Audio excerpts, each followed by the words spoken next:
मुंबई वाले बयान पर सियासी घमासान तेज। पूर्व विधायक कुंवर प्रणव सिंह चैंपियन का कांग्रेस नेताओं पर तीखा हमला। सोशल मीडिया पर वायरल वीडियो में चैंपियन अपने ऊपर लगे आरोपों का जवाब देते हुए विरोधियों को खुली चुनौती दे रहे हैं। साल 2002 की राजनीति का जिक्र करते हुए हरक सिंह रावत और प्रीतम सिंह पर सीधे निशाना साधे, पुराने विवादों की याद दिलाई। मुंबई से जुड़े कथित घटनाक्रम का हवाला देकर कहा, जो सवाल उठा रहे हैं पहले अपनी गिरेबान में झांके। वीडियो में खुद की फिटनेस, ज्ञान और राजनीतिक विरासत का जिक्र करते हुए विरोधियों को मुकाबले की खुली चुनौती भी दी।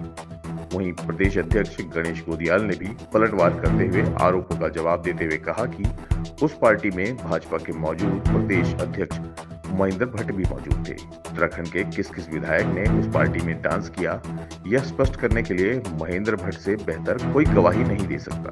इसके साथ ही उत्तराखंड की राजनीति में जुबानी जंग तेज हो गई है। मैंने अभी एक देखा, टीवी पे कोई चैनल पे इंटरव्यू आ रहा था, उसमें कांग्रेस वाले सुरेंद्र जी, हमारे प्रदेश अध्यक्ष जो मेरे साथ विधायक रहे हैं, वो साहब और कई लोग कह रहे हैं ये बीजेपी का चाल चरित्र है।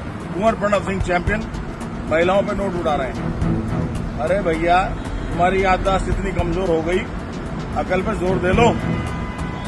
हाँ भाई, याद करो गोदियाल भाई, जब तुम भी पहली बार के विधायक थे और हम बंबई गए थे कांग्रेस का चुनाव प्रचार करने। मैं निर्दलीय जीत के कांग्रेस में आया था और तुम डांस बार में नवी मुंबई में अपने यहाँ ले गए थे। तुमने बार बालाओं का नाच कराया था, अपने ऑफिस के पास तुम लेके गए थे। हरक सिंह रावत ने डांस किया था बार बालाओं के साथ। हम तो पहलवान है, हमें तो नाचना भी नहीं आता, हम तो धर्मेंद्र की तरह से शो देख रहे थे। और बेशर्मो, शर्म करो। कुंवर प्रणव सिंह चरित्रवान आदमी है बे। हरक सिंह रावत की तरह रोया नहीं था विधानसभा में जब जैनी के बच्चा हो गया था हरक सिंह का, और हरक सिंह ने रो के रिजाइन करना पड़ा था, रो हो गया विधानसभा में। अरे तू ही आजा प्रदेश अध्यक्ष, सर मैं कितना था, मैं मेरे बराबर एज का ही होगा। तू कितनी फिटनेस तेरे अंदर है, कितनी नॉलेज तेरे अंदर है, बता जरा मुझे। किसी भी कंपटीशन में आ, अंग्रेजी बोलने में आ गोदियाल, हिंदी बोलने में आ, उर्दू बोलने में आ, किसी में भी आ। बकवास मत करो। कांग्रेस में तू साथी था मेरे, आज बीजेपी में हम है तो तुम्हें बहाना मिल गया। खबरदार, जबान पे लगाम दो। झूठे आरोप लगाओगे तो सबके कच्चे चिट्ठे खोल देगा चैंपियन।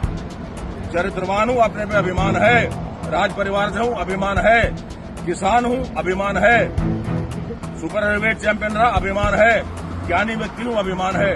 जय हिंद, जय उत्तराखंड। ऐसा मतलब ये भी नहीं था कि भाई वो प्योर झूठ हो।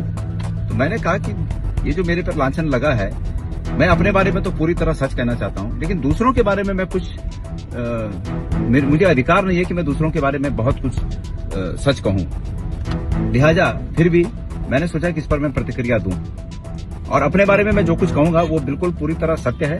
उसमें कहीं कोई बाल बराबर भी लाग लपेट नहीं है। और जो मेरे पे आरोप लगा रहे हैं, अगर वो ये कहें कि अपने बारे में गणेश गोदियाल ने झूठ बोला, तो वो गंगाजल लेकर कसम खा सकते हैं कि गणेश गोदियाल ने अपने बारे में झूठ कहा।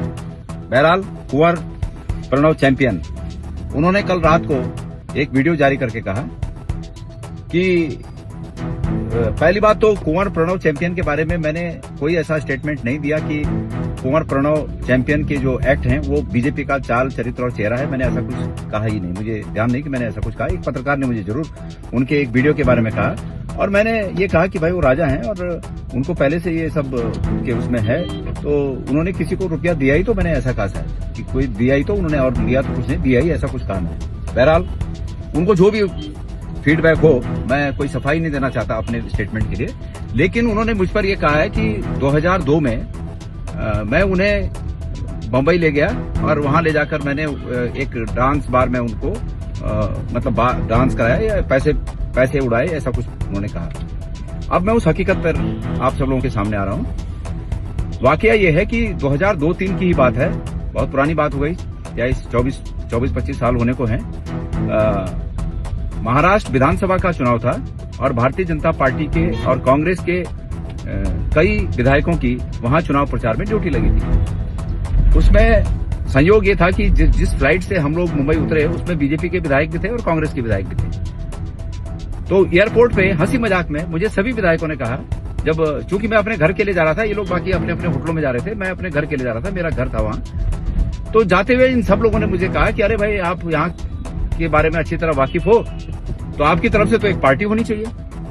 उस समय राजनीति इतनी कड़वाहट भरी नहीं थी और बीजेपी और कांग्रेस के एमएलए में भी ऐसा कोई बहुत बड़ा, दिन में सब प्रचार अपनी अपनी पार्टी का करते थे, लेकिन रात को अगर साथ में बैठ के खाना हो तो सब लोग खाना साथ में खाते थे। हो सकता है अभी भी हो ये चलन, मैं बहुत सालों से बीजेपी के विधायकों के साथ नहीं बैठा, लेकिन हो सकता है कि अभी भी हो ये चलन, लेकिन उस समय तो था ये चलन। बहरहाल एयरपोर्ट पे सबने ये कहते हुए मुझसे विदा ली इस अपेक्षा के साथ कि मैं उन्हें एक अच्छी पार्टी दूं। 3-4 दिन के बाद कुछ लोगों ने मुझे संपर्क किया, उनमें बीजेपी के विधायक भी हैं और उनमें हमारे साथी कांग्रेस के उस समय के विधायक भी हैं, कि भाई आपने जो पार्टी देने की बात कही थी वो अभी तो ड्यू है। तो मैंने कहा ठीक है, आज शाम को ही आप मेरे यहाँ आइए और मैं आपको पार्टी देता हूँ। तो बहुत से लोगों ने कहा नहीं, घर पे नहीं पार्टी देनी है, आप बाहर पार्टी दीजिए, होटल में पार्टी दीजिए। मैंने कहा ठीक है।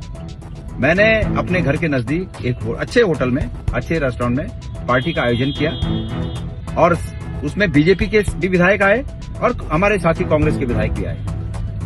ये सब खाना नहीं खाया था, बस शुरुआत ही हुई थी कि चैंपियन महोदय ने सबसे पहले कहा कि नहीं ये मजा नहीं आया, ये तो बिल्कुल ठीक नहीं है। मैंने कहा फिर कैसे? तो और सब लोगों ने पूछा, और भी लोगों ने पूछा कि कैसे क्या? तो बोले भाई बम्बई आए हैं, नाच वगैरह होना चाहिए और पार्टी का मतलब पार्टी, हम तो राजा है। मैंने कहा मैं बहुत ज्यादा करीब से, मेरी इनसे कोई ज्यादा करीबी वो नहीं थी, तो निश्चित रूप में सभी लोगों ने कहा कि भाई ठीक है। मैं इस मामले में बहुत ज्यादा वाकिफ नहीं था, तो मेरे एक मित्र थे वहां, मैंने उनको फोन किया वहीं से और मैंने कहा कि आप जरा रेस्टोरेंट में आ जाइए। तो वो रेस्टोरेंट में आए। मैंने कहा भाई मेरे साथी विधायक लोग आ रखे हैं, इनको एक पार्टी मैंने ड्यू है मेरी तरफ, जो कि अभी बैठे हैं, लेकिन यहाँ पर उनको ठीक नहीं लग रहा है। तो बोला, उन्होंने मुझे कहा कि किस तरह की पार्टी चाहिए। तो मैंने सब लोगों से कहा, तो सब लोगों ने कहा कि भाई थोड़ा खुला हो, और तो वो जो जिस तरह की पार्टी का लोग चाह रहे थे, तो वो मेरे मित्र ने मुझे बताया कि एक क्लब है, उस क्लब में चलते हैं, वहाँ खुला है, जिसको डांस करना है वो डांस फ्लोर पर जाकर डांस कर सकता है, जिसको खाना खाना है वो खाना खा सकता है, जिसको पीना है वो पी सकता है। मैंने कहा हाँ ठीक है। वहां से काफी दूर वो क्लब था, वो हमें उस क्लब में ले गए। उस क्लब में जाने के बाद खाना पीना हुआ और खाना पीना होने के बाद कई महिला पुरुष डांस फ्लोर पे, उस क्लब में डांस फ्लोर पे डांस कर रहे थे। परमेश्वर साक्षी है कि गणेश गोदियाल और मेरे साथ अन्य विधायक भी, उसमें कांग्रेस के भी थे और बीजेपी के भी थे, कुछ विधायक जो सिर्फ खाना खाए, टेबल पर ही बैठे रहे, और कुछ ऐसे भी विधायक थे, मैं उनके नामों की चर्चा नहीं करना चाहता, लेकिन कुछ ऐसे विधायक थे कि जो डांस फ्लोर तक गए, जिन्होंने डांस किया। मैं समझता हूं कि इसमें कोई भी अनैतिकता नहीं थी और उन्होंने डांस किया। उसके बाद आज 24 साल के बाद चैंपियन जी जो है वो मुझ पर आक्षेप लगा रहे हैं। बहरहाल उन्होंने जो कहा कि मैं बहुत ज्ञानी हूं, मेरा मुकाबला नहीं कर सकते, मैं किसी का मुकाबला करना भी नहीं चाहता। जिस रूप में दुनिया जिसको जानती है, उसी रूप में दुनिया उसको जानती है। और बस तो युधिष्ठिर वाली बात यह है, मैं कहना ही चाहता हूं कि उस मीटिंग में मेरे सबसे आज के प्रतिद्वंदी, सबसे बड़े प्रतिद्वंदी महेंद्र भट्ट भी उस पार्टी में थे, और उनसे ज्यादा बेहतर और कौन गवाह हो सकता है? मैं चैंपियन के बारे में कुछ कहूं, चैंपियन मेरे बारे में कुछ कहे, इससे बेहतर है कि मैं उन्हीं के पाले में महेंद्र भट्ट जी को बोलता हूं कि वो भी उसमें थे और वो बताएं कि क्या जो वो मुझ पर आरोप लगा रहे हैं वो क्या सत्य थे। तो इसलिए अश्वस्थामा हतो हता पर नरो वा कुंजरो, ये महेंद्र भट्ट जी से पूछिए। और इसलिए मैं बेमतलब की बातों में पढ़कर जो है समय जाया नहीं करना चाहता, और सबका अपना अपना स्टाइल है, सबका अपना अपना तरीका है। इसलिए मैं चाहूंगा कि अगर और कुछ बात है, हम तो खाने की टेबल पर बैठे रहे, जिन्होंने डांस करना था डांस किया, कोई अनैतिक बात नहीं थी। सिर्फ ये था कि भाई आए हैं सब लोग, शाम को एंजॉय करना चाहते हैं, मेरे से एक पार्टी की अपेक्षा की। अब मुझे दुख इस बात का हो रहा है कि उस समय में उस पार्टी को अरेंज करने में मेरा अच्छा खासा धन भी खर्च हुआ, और ऊपर से ये हमारे मित्र जिनके मन को रखने के लिए मैंने ये किया, वो तोहमत भी लगा रहे हैं। तो ये दुख जरूर होता है, लेकिन वो बोलते हैं ना कि नादान की पहचान जी का जंजाल, तो हम भी उसी में फंसे कि नादान की पहचान जी का जंजाल। धन्यवाद।